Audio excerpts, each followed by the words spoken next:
really appreciate the opportunity to be here. I want to first explain to you how a medical doctor ended up on the stage here today. So let me give you a brief history. I did my undergraduate work at Brigham Young University, and my first semester in college, 6 weeks into the semester, I got a pretty bad case of mono. And so I was in bed in my dorm room for about 6 weeks, missed a lot of classes. The end of that semester, my grades were not that good. At the end of the first year, I went to the pre-med advisor because I wanted to be a doctor right from the get-go. And the pre-med advisor said, there's mathematically no way that you can get your grades up by the time you graduate to be competitive for medical school. So you need to find something else. Now, that was probably the first major mistake of my life, was let somebody else dictate my belief systems. But I was young and naive, and so I believed this pre-med advisor. And so I decided to study nutrition. And I got my bachelor's degree in nutrition, and the plan was to get a PhD in nutrition. So then I went to Ohio State University, and there I was working on, it was a 5-year PhD track. I was hired as the laboratory technician, so I was working in the lab, helping my fellow students get their master's and PhDs, and working alongside them, working on my own. About 3 years into that, I decided that I didn't want to spend the rest of my life working with animals and with test tubes. I wanted to work with people. And my belief system started to change. And the belief system was, I was doing well in graduate school. I thought I was competitive and I could get into medical school. So I applied, and I was accepted. And I told them, if you'll just give me 1 more year, I'll finish my PhD research, because the coursework had all been completed. Just give me 1 more year, I'll finish the research. I'll start medical school with a PhD in nutrition. I thought that'd be a great way to start medical school. Well, the research wasn't going well. And at the end of that year, I wasn't ready. I wasn't done with my doctorate. So I asked them if they would extend me for another year, which they said, sure, we'll hold your spot for another year. Kept working on the research project that didn't work. At the end of that year, I asked for another year extension. They said, sure. So to make a long story short, the third time I asked them for permission to extend me 1 more year, they said, no, you've got a decision to make, because we're not going to keep holding this spot. You either start in 2 weeks, or we're going to give your spot to somebody else. Now, at this point, I had spent 8 years in graduate school. I had 3 children and a wife. I was starting to accumulate debt, and I was thinking, do I really want to tackle a new career? But that was my passion, and so it was a very difficult decision to walk away from 8 years of graduate research without that diploma. I had completed all the requirements for a master's degree, but again, the coursework was done. I loved nutritional biochemistry. I loved drawing the structures in the electron transport chain and the glycolytic pathway and lipid synthesis. That all made perfect sense to me. But I had to walk away from that. So I went to Ohio State to medical school. Ohio State is one of the top 10 medical schools for primary care, and I wanted to be a family doctor. So I was very fortunate to go to a good school. I was trained, like allopathic physicians, to diagnose disease and treat it with medications and surgery.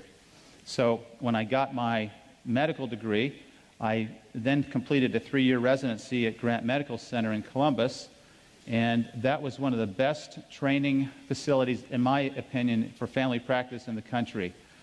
I've delivered over 80 babies, done 70 or more circumcisions. I've taken care of critical care patients in intensive care units.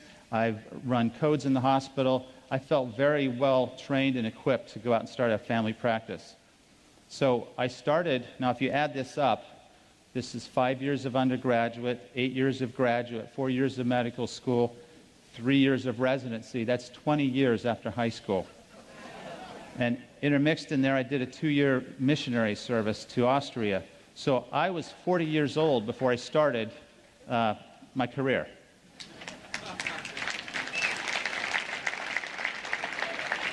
And that's not to brag about my intelligence. The message there is I'm very persistent and very determined, and my wife put up with an awful lot through those 20 years. I went to a small community in Northeast Ohio to begin my medical practice, armed with my prescription pad. And within about 2 years of seeing common diseases, I thought, this is crazy. I'd forgotten all that nutritional biochemistry, but then I realized high blood pressure, heart disease, diabetes, acid reflux, these are lifestyle issues. If I could just educate my patients on how to live a healthier lifestyle, they wouldn't need all this stuff. So I tried to do that, but I'm very generous with my patients. I give them 15 minutes for a visit. A lot of physicians only give you 7 minutes, and that's just a tragedy. So my 15-minute visit with a patient was extending into 45 and 60 minutes as I was telling them about the nutrition and the exercise physiology that I learned. And before I knew it, I was an hour and a half behind in the office, and nobody was happy. So as a result of my desire to educate patients, I developed a program, a wellness program. It's a 12-week program, and it's about 6 weeks of nutritional information, 3 weeks on exercise, a couple classes on disease prevention, and it's really about self-healing. And I was fortunate to get a government grant to fund this through Health and Human Services.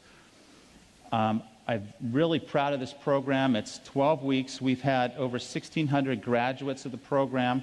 After each class, we get a critique, and we find out what people are thinking and how they feel about the information, and they've taught me a great deal. This is the lay public. I've learned a lot about what people want in wellness. I believe that the body is designed to heal itself, and everything that I've spent my life doing has supported that. Now, this morning, I always get a little bit anxious before I'm speaking to a large group. This morning, I knelt down, and my prayer was, help me to help this group understand one thing, that you have a body that is a self-healing, miraculous temple, and that if you will take care of it, it will last you a long time and allow you to really live a full life.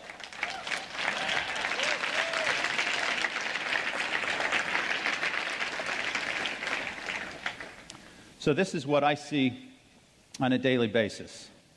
And when I look at these things, I get so frustrated because my colleagues have a pill for every one of these.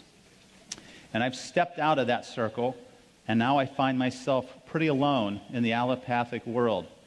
I struggle with that, but I can't go back to that because that's not healing, that's disease management.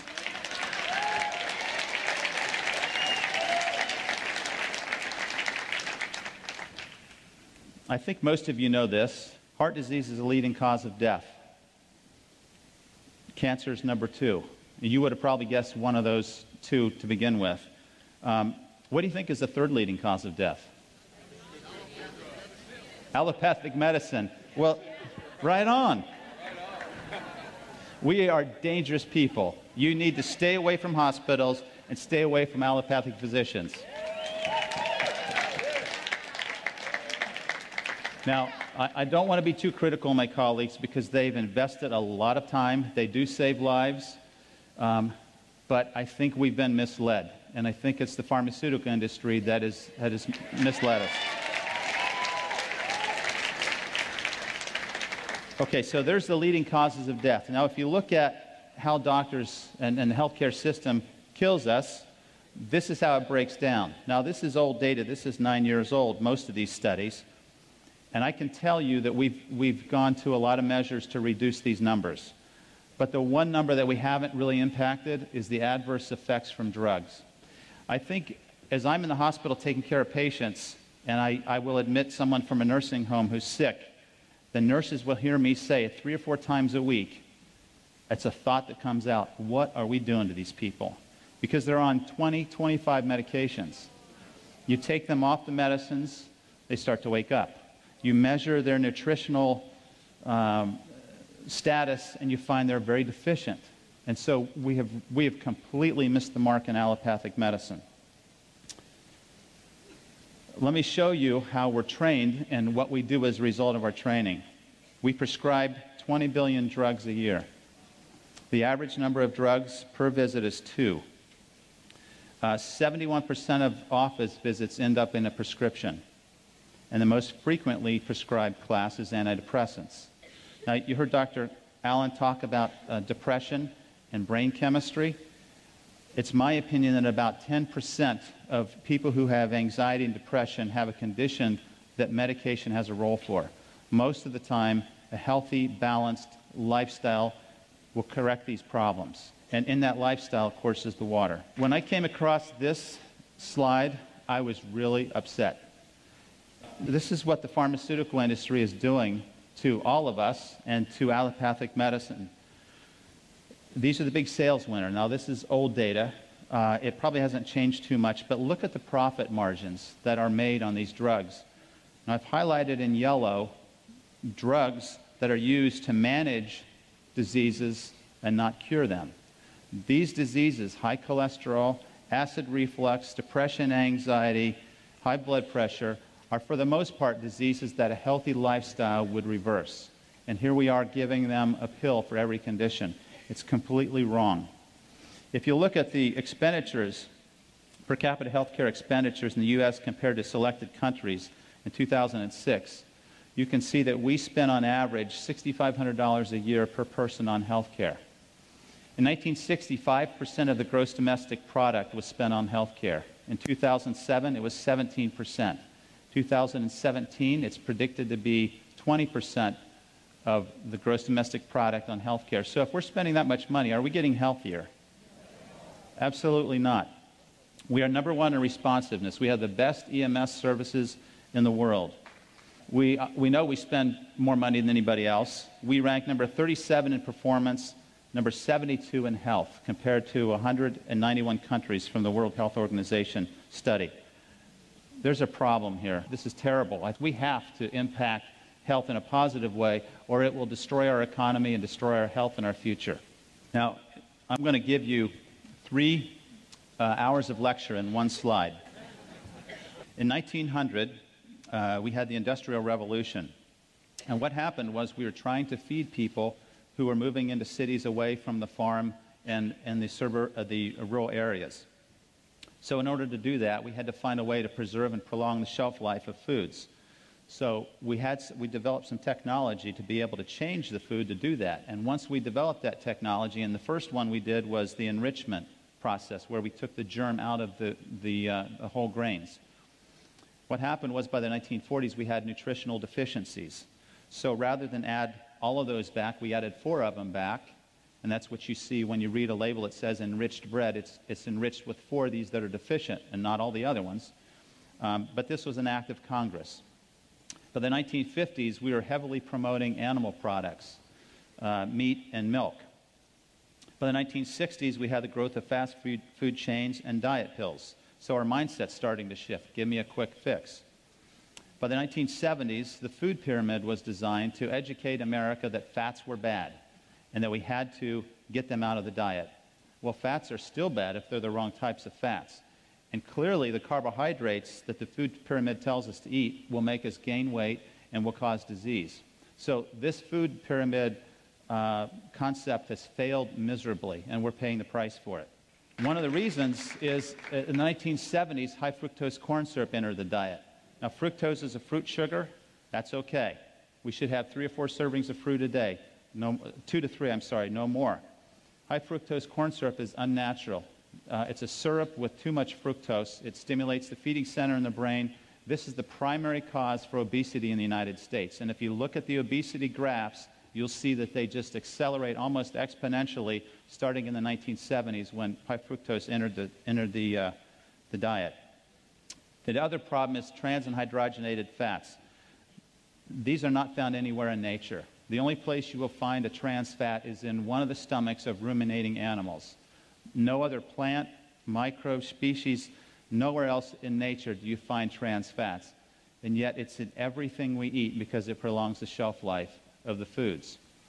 This is a leading cause for many cancers, diabetes, many chronic conditions. A real problem. But what's happened is food technology has forced us to change the food supply, and in my opinion, in my world at least, belief system, God has created these beautiful foods for us to eat, and we're trying to improve on what's already there, and we're failing.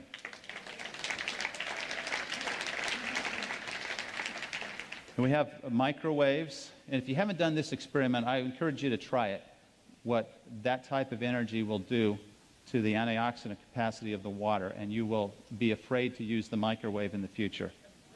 Okay, if you want to increase your risk for cancer, you should eat these foods. If you want to increase your risk of cancer, these are the foods you eat. If you want to decrease your risk of cancer, eat the foods God has prepared for you. This is really not hard. The best food that you can find in a grocery store is on the perimeter. Spend your time in the produce aisle. If you look in the center of the grocery store, it's going to be packaged, processed foods. They're going to be altered, modified, and nutritionally depleted. You want to stay away from those foods. Okay, a third of you are going to die from heart disease. A third of you are going to die from cancer.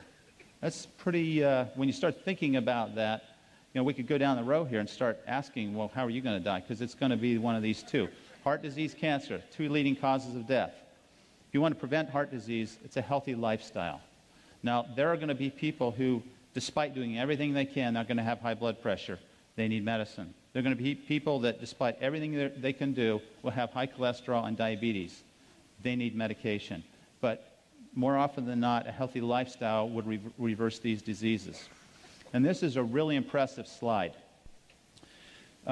Several studies were done, large studies, looking at the effect of lifestyle changes in chronic diseases.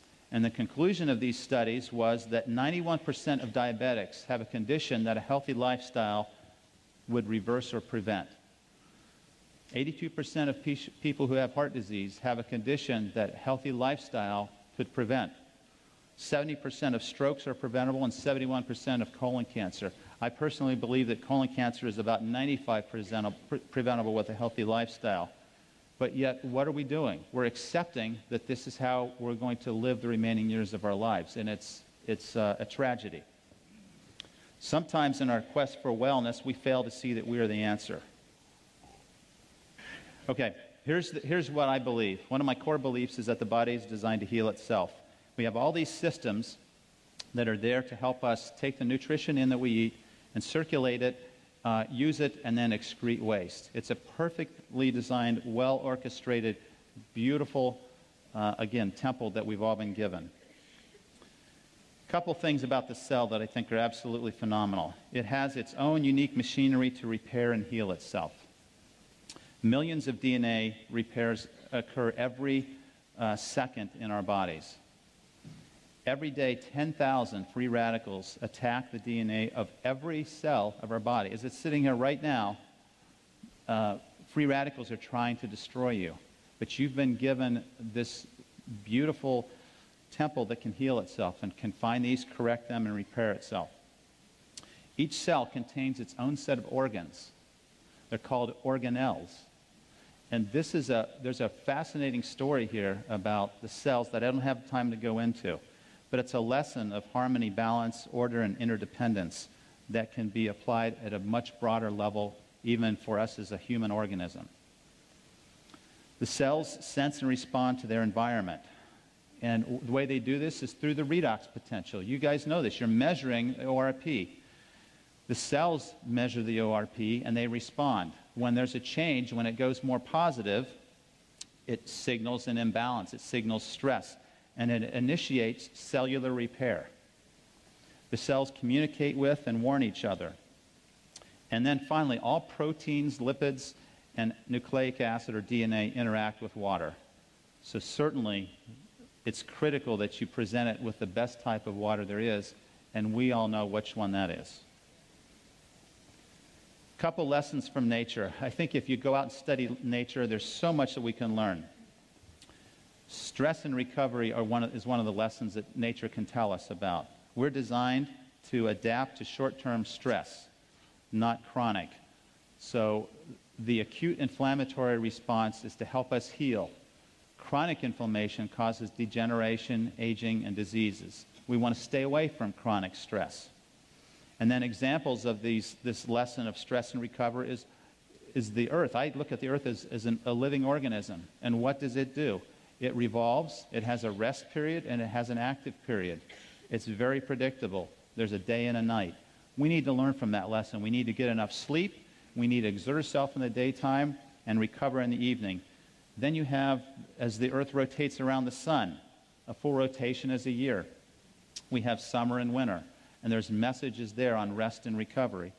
Just as important as the exercise training protocol is the recovery protocol. And knowing how much recovery time you need and how to do that is absolutely crucial. So the question is, what type of stress and recovery are we doing now helping us have healing? So if you're going to fill in the blank here, our health is threatened by one process. What would you say? Oh, I've heard it. Okay. I'm going to say it's stress. So we need to talk about that for a minute, and I'm going to try to move on. This is the definition of stress. It's an imbalance of forces. Okay, so we have two types of stress. When we have an imbalance of these forces, you will have back pain if you're imbalanced in your posture. You will have all types of dysfunction if there's too much stress. This will lead to disease and dysfunction. However, if you have a balanced lifestyle, you will have harmony with natural laws, and you will be guaranteed healing and wellness. So we need to understand what stress does to us. Now, this stress can be, we can talk about this at every level. We can talk about this at the level of an atom, of a cell, of an organ, of a human body, and also as a community. And the concepts are the same. This is mind-boggling information, in my opinion. So I want to talk about oxidative stress because that's what pertains to what we're doing with the water. It is the mechanism of disease and aging. So oxidative stress is another way of saying free radical destruction. Free radicals are unpaired, negatively charged electrons or particles. They fly around the nucleus. They move at high speeds. They steal electrons from adjoining or adjacent atoms, and when they do that, they become stable, but they create an unstable atom in the atom that's lost its electron. This propagates itself in a very rapid, chain-like event, a nuclear reaction, you could say, in the cell, until there's a vulnerable endpoint where destruction occurs. These free radicals have a very short lifespan, a trillionth of a second, but that's just enough to cause significant damage. It's like a spark from a fire. And it was proposed in 1956 that this was the root cause of aging. But we haven't really paid too much attention to free radicals until just recently. So here's an example of a free radical. You have an atom that's stealing an electron. It's now stable, but now we've created an unstable atom. And it's going to react with another atom, and it's going to propagate until it causes destruction. Now, free radicals are all around us.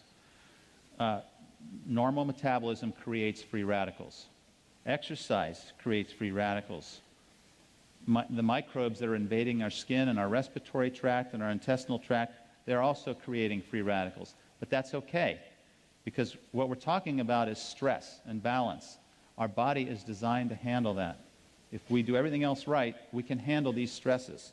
We have problems when we add additional stress from the free radical world in the form of air pollution and pesticides and herbicides, tobacco, radiation exposure. I would encourage all you women to look into thermograms as opposed to mammograms to reduce the radiation load.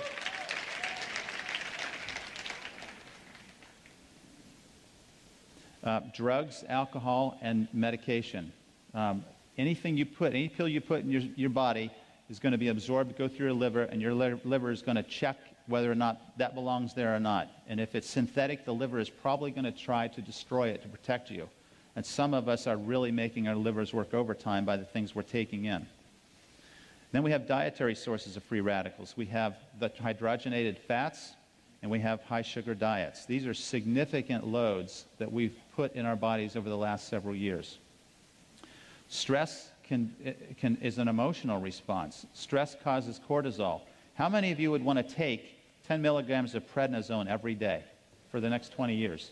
Do you all know what that does to you?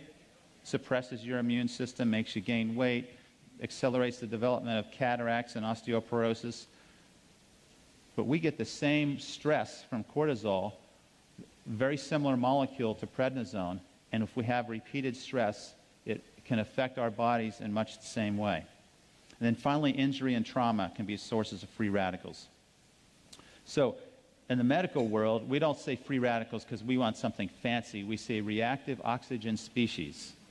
And you have to practice saying species. That's a hard one. These are the terms that you'll see in the medical literature. These are the different types of free radicals. They have a positive oxidation reduction potential. They are oxidizing. There is some good that comes from free radicals. They are part of the immune process that is generated to fight off infection. If we're going to kill bacteria and funguses and viruses, we're going to use free radicals that our white blood cells generate to do that. So perfectly orchestrated, well balanced. Free radicals are a byproduct of ATP synthesis, which is what fuels every cell of your body. However, when we start putting the wrong things into our body orally, or we breathe the wrong types of things into our lungs, we have free radical exposures that can be very significant. One puff of a cigarette contains how many free radicals? Anybody want to guess? 100? A trillion? Well, I had to practice saying this. This is 100 million billion free radicals in one puff of cigarette. So how many of you want to take a puff of a cigarette now? I mean, this is one of the things physicians harp on their patients: stop smoking. But this is a tremendous burden to our health. All right, here's a really important point. So we have a free radical here on the right lower part of the slide. What we have on the top left corner is a specific molecule that has an extra electron. It can donate an electron and still remain stable. And when you have a molecule that can do that, it's a special molecule. We call it an antioxidant. So this stops the chain-like reaction and causes us to heal. Okay, so when if you look at the different types of free radicals, sources of free radicals, obviously I mentioned smoking. I mentioned alcohol, tremendous burden on the liver. I mentioned the foods that we eat, chemicals that we eat, ionizing radiation, exercise, and stress. But I don't have a pointer to show you this, but if you look at that cell on the left, you can see proteins, you can see nucleic acid, and you see the cell membrane. These are the end targets of destruction that free radicals will attack. And when they do, they change structure, they change physiology, they change our health. So some of you have seen this before. We have a 24-year-old who is aged twice as fast as he should because of free radical exposure. When you meet somebody that says, yeah, I just had a birthday, I'm 54, and they look like this, automatically you're thinking, wow, why do they look so old? What did they do? What's happened? And the things that will come to your mind are, there's a smoker, there's an alcoholic, there's somebody that's a sunbather, there's somebody that's had a lot of stress in their life. And guess what all those represent? Free radical burdens over a lifetime. We really need to think about this. Now, I feel like I can explain a lot of the things that I've seen in my patients who have started drinking this water. I haven't seen any studies on many of these, but this makes sense to me. Collagen is a protein. When you damage collagen, the protein is inefficient, and now you lose elasticity in your skin, and guess what you get? You get wrinkles. When you damage the elastin in a blood vessels stretch and contract. When you damage that protein, elastin, it won't stretch anymore. And as the blood squirts through that tiny opening, it doesn't stretch. Guess what happens to the pressure inside the artery? It goes up. So by the time you're 65, you have high blood pressure that you've never had. And you say, I don't believe I've had it, doc, because I've never had a problem with it. Well, after this many years of this type of lifestyle, you're going to have free radical destruction of that protein, and you're going to end up with hypertension. 2/3 of Americans who are senior citizens have this. When you damage the intimal lining of the arteries with free radicals, this is one of the propagating events of the atherosclerotic plaque. When you damage the DNA, you can have mutations and inefficient repair processes. You can also damage the insulin receptor, which is a protein that sits on the surface of the cell. And the insulin receptor has to bind to insulin. If it can bind to insulin, That's the trigger that opens the door for sugar to go into the cell. If that protein is oxidized, it will change its conformation and be dysfunctional. Now it can't recognize insulin, and the sugar doesn't go in the cell. We have insulin resistance. So guess what happens when you take antioxidants and, probably more importantly, use an antioxidant-rich water? Guess what can happen to diabetics who drink this faithfully? Their sugar improves, and I've seen that. Okay, so here's nature's prescription against free radical damage. We need to start with natural foods, raw foods. We need to be chewing as much as we can to activate the enzymes to start the digestive process early. All right, cellular antioxidants. This is the cool part for me, because this is all built in. We all have this when we're born. The cell membranes protect themselves with antioxidants, particularly vitamin E and beta-carotene. Outside the cell, our cells are protected in the blood system in particular with vitamin C and glutathione. These are antioxidants that protect the blood and the extracellular matrix. Inside the cell, we're protected by glutathione, and Dr. Allen had a picture of glutathione up here. It's an amino acid analog, vitamin C, and selenium. A lot of you are taking CoQ10. It's a great antioxidant. It's in every cell of your body in the mitochondria. If you take a cholesterol medicine, that should be part of the prescription, because cholesterol medicines will deplete CoQ10. Cellular antioxidants are listed here. So we have all these antioxidant systems to help us achieve this balance, and they can even regenerate themselves. If we get enough of these vitamins and minerals in our foods, we can regenerate some of this oxidative stress that's developing. Here's a list of foods that show you the oxygen radical absorbance capacity. It's a different set of units, but basically it's referring to the ability of these foods to act as a free radical scavenger. These are some of the most potent foods in terms of their effects on reducing cancer and oxidative stress. If you group these together, what you'll find is that berries and beans are some of the best groups of foods to help to provide you with antioxidant protection. So these types of foods need to be pretty heavy in our diet and should be foods that we eat on a regular basis. In addition, I personally believe that there's a role for nutritional supplementation, and I recommend many of these. There are some excellent herbs, there are supplements, and again, there are enzyme systems, and these enzyme systems require trace elements. Guess what happens when your diet is loaded in processed foods, enriched flours? Guess what you don't have in the typical American diet? You don't have adequate selenium, manganese, and zinc. So these antioxidant systems in your cells are starving for the cofactors they need to perform their job, and now they're inefficient, and you're leaving your cells vulnerable to disease. Okay, let me just briefly talk about these different levels of stress, because there is acidic stress, and that's a precursor to oxidative stress. The blood pH range is from 7.35 to 7.45. Acid is a byproduct of cell metabolism and repair. So just day-to-day metabolism produces acid. So what do we have to do with that acid? We have to get rid of it. And most of the acid we urinate. And so our urine will be slightly acidic because our body's doing what it should be doing. It has to retain a relative state of neutrality, or we will have problems. So we have buffering systems. In fact, there are 3 buffering systems in our body. And this brings out the point that it's crucial that we have a buffering system, because we cannot handle high levels of acid or high levels of base. We have to stay within that narrow range. So, from a medical standpoint, if you talk to your doctor about the pH capacities of Kangen water, this is what they're going to think of, because this is in the textbook that we all learned.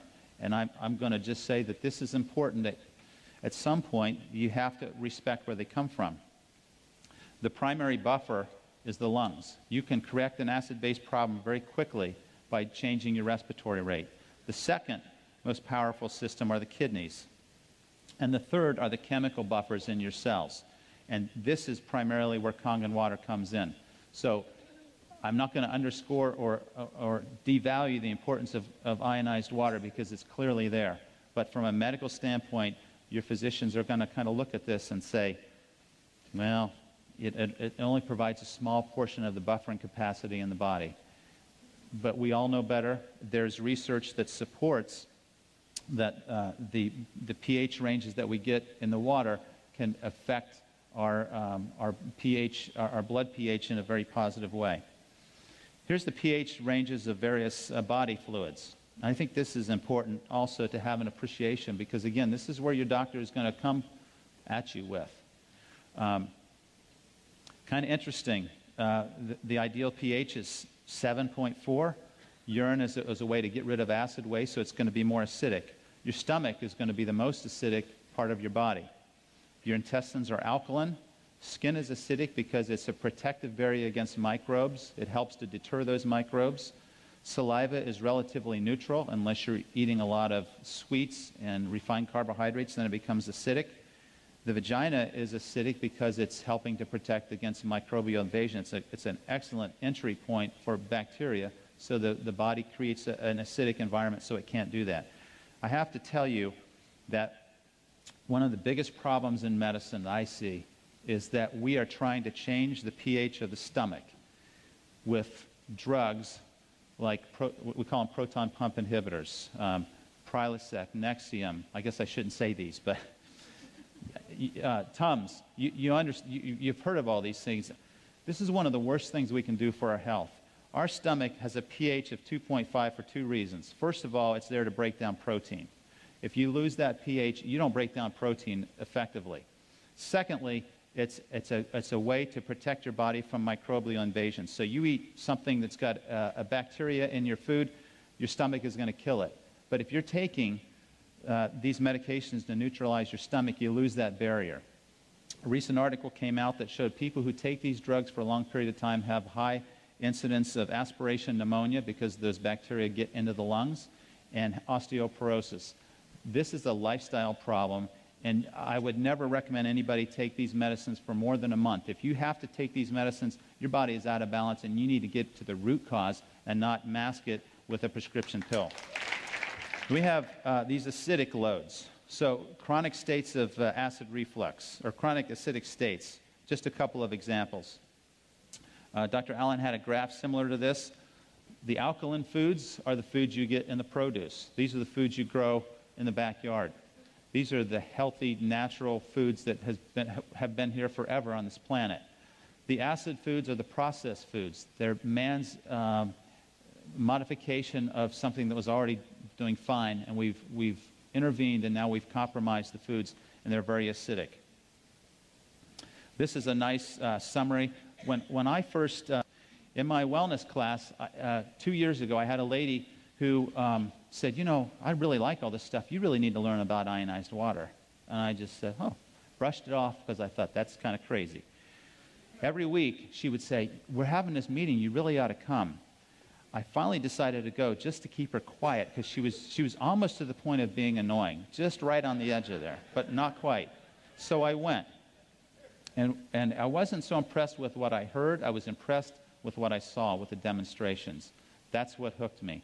And since then, I have been promoting this. I had to start very carefully in telling my patients about this because I didn't want to be selling a machine to somebody as their doctor, and then they're not having any benefit, and they think the doctor's ripping them off. So this was I had to step outside of that circle very carefully in doing that. Fortunately, I have some friends here. Actually, they're patients of mine. And John and Pat, would you guys stand up? John and Pat Beadle. There you go. Thank you. I've been wanting to say for a long time to a large crowd, the Beatles are here. They have really helped me have more courage because they got a unit shortly after I did, and they have been, the Amish community in our nearby county has just blossomed with the water units, and they have story after story after story. It's incredible, and so I really appreciate what they've done to support me and help me, and we're having a lot of fun together. We all know about Dr. Warburg. We know what he said, that cancer thrives in an acidic, oxygen-depleted environment. So how do we create that? We eat the processed foods. We eat what the typical American diet would tell us to eat. How do we create oxygen depletion? We stop moving. If you want to run away from death, run away from death. The closer you get to not moving, the closer you are to being a corpse. So just remember that. Now, I haven't seen the research to support this statement, but I think the corollary is true, that cancer can't grow in an alkaline, oxygen-rich environment. So I have a friend with a brain cancer. I bought him a unit. I sent it to him. I said, I want you to drink as much of this water as you can. I want you to take these antioxidants, and I want you to take a walk every day, get your heart rate up, get oxygen in your lungs. That's the best treatment that I know of for that brain cancer. And I can tell you that he's had 2 brain cancers, and his cancer has not grown in the last 2 years. So it's a phenomenal story. Okay, I'm going to just let you kind of glance at these, because now I do have to wind down pretty quickly. We dehydrate pretty easily, and I'm very dehydrated now. When we wake up in the morning, we're dehydrated. You need 20 ounces probably of water first thing in the morning. And for me personally, my health is pretty good. When I started drinking the water, I felt so energized in the morning.